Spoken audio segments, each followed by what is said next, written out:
Yeah, so going into 2021, I'm going to have a change in crew chiefs. I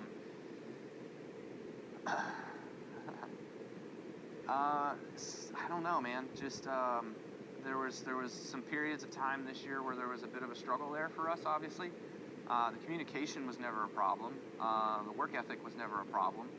It just something wasn't working and clicking, and so I asked Adam for a couple changes to be made over the off season, and he didn't agree with my philosophy on those changes. So he said, "You know what? I'm going to go do something different and let you do something different, and we'll see what happens." What were the changes that you requested? Personnel.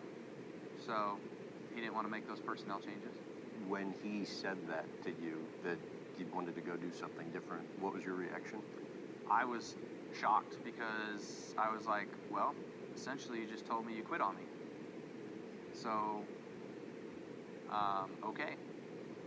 See you later. Now I have to go find somebody else on who's going to be the next guy to step in and take over the reins and be crew chief for the 18 M&M's team. I mean, I can tell just looking at you when you're talking about it, like it affects you. I flat out told him in the beginning of our conversation, I said, look, I believe in you, I trust in you, I want you, you're my guy. We've done this already for 6 years, we've won 2 championships.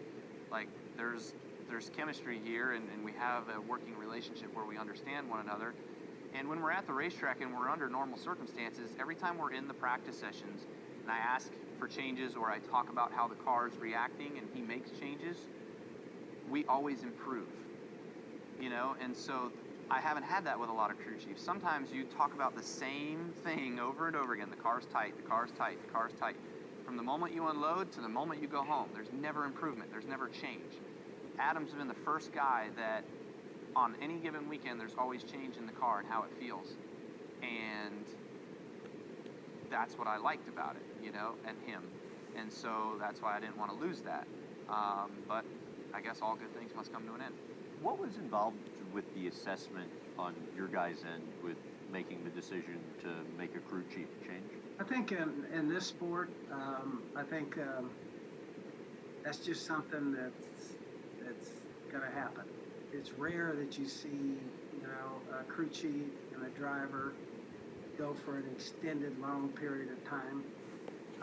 It's just something that you go through the ups and downs and everything that can happen in a racing season.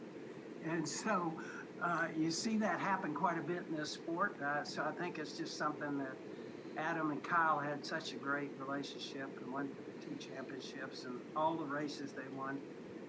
But I think when everybody sat down and talked about it, everybody felt like it was probably a time to change.